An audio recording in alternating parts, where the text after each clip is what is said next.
Hey gang, how are you doing? Jonathan here for Tailhunter Sportfishing, and it's time once again for the Mexican Minute La Paz video fishing report, coming to you from La Paz, Baja, Mexico, and then covering all of the fishing action for our Tailhunter Sportfishing fleet for the 18th through the 25th of May 2022. Wherever you are, hope you're doing well. Thank you so much for checking in. Thank you for spending time with us, and please do us a big favor, give us a thumbs up, a like, and don't forget to subscribe. Okay, let's talk about what went on this past week. Really hard to put a finger on what's going on. I'll tell you what, bottom line, this is not your typical late May fishing. This is more like almost like late March, April fishing. I'll tell you what, when I put the boats out in the morning, when I'm in the water dragging boats up onto the beach or putting folks into the van, I've got a jacket on and I've got a sweatshirt underneath. My captains have got jackets on. My drivers have jackets on. Of course, all of our fishermen have got shorts and flip-flops and t-shirts on, and they laugh at us. But just to give you an idea of how cold it is in the morning, this is not your typical May weather. In the morning, it is breezy, it is windy, there are waves out front. It's just really, really strange. All of us are commenting about just how weird the weather is. It's definitely cooler than normal. And just to give you an example, let me tell you, yesterday, the thermometer was huge, 55 degrees at night, rising to 89 during the day. That's a 30-something degree temperature change. Then it drops back down at night again. Very comfortable, of course, in the evenings, but during the mornings especially, it is very, very cool, very chilly, and that has reflected on the fishing and the fishing conditions. Daytime, by the time like 11 o'clock, 12 o'clock, 1 o'clock, the afternoons are just gorgeous, beautiful. It looks like a postcard out here. But those mornings, it's really blustery, really chilly, really windy, and I just don't know when things are going to change. It's really later than normal.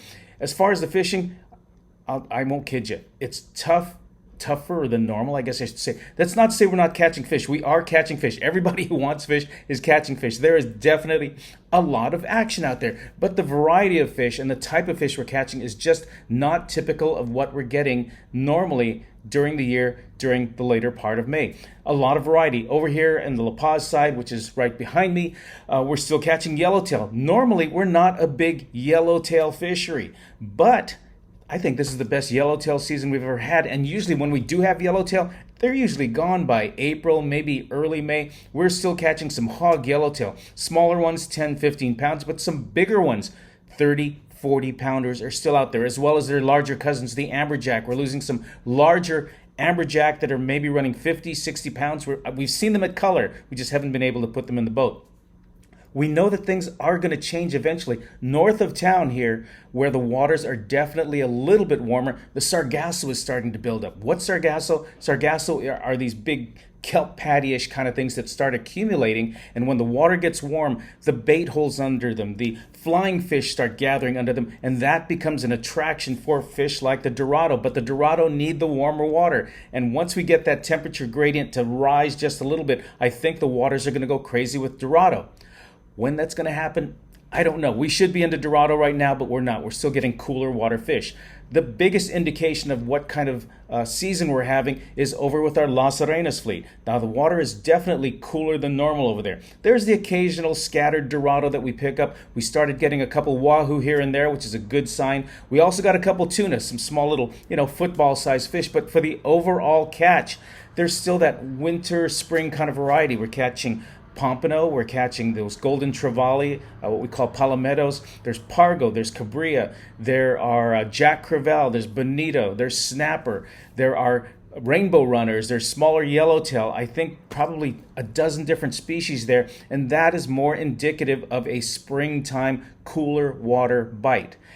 Again, as soon as the water temperatures rise just a little bit, as soon as these winds calm down and let the waters warm up, I think we're going to have a really nice wahoo, tuna, Dorado, and billfish bite. But when that's going to happen, I really don't know. Take a look at the gallery this week. We're still getting a lot of roosterfish, which is really a bucket list fish for a lot of folks. Can't eat them. We release all of them, but some fun fish. You get 2 or 3 of these a day. Maybe I've had some boats get 5 or 6 a day, and they're going, 40, 50 pound, 60 pound fish close to shore, right up on the beach in shallow water, and that's a lot of excitement. And then you top it off with some, maybe some pargo, some cabria, some eating fish, some triggerfish. Bring that back to the restaurant, or we pack it up so you can take it home, and everyone's going home with fish that wants to catch fish. But we're we're just not catching the type of fish that normally we're catching this time of year. So fingers crossed, hopefully things are going to get warmer. Hopefully these winds die down, because boy, I sure am cold in the mornings when I'm in the water pulling boats in and pushing folks out onto the pongas, and it's just real chilly in the morning.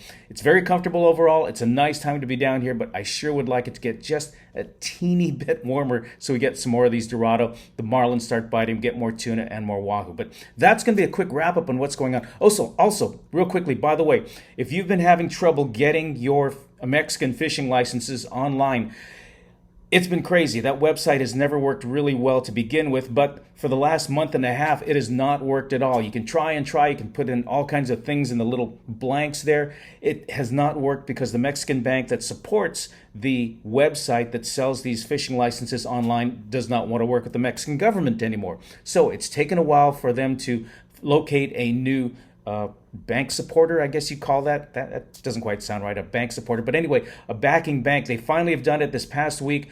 Everything seems to be working in. A lot of you, or a lot of the fishermen, are writing and saying, oh, I finally got through. I'm finally getting my licenses. So if you are coming down and you've been having trouble getting your fishing license online, to get your Mexican fishing license to fish with us, the website does seem to be working now. So go for it, get it, make sure you have it, make sure you print it out, and make sure you bring it down here. Anyway, real quick wrap up on what's going on. I'm Jonathan for the Mexican Minute. Hope you're doing well. Take care of each other. God bless. We'll catch you next week, okay? Hopefully things are going to be better. You take care.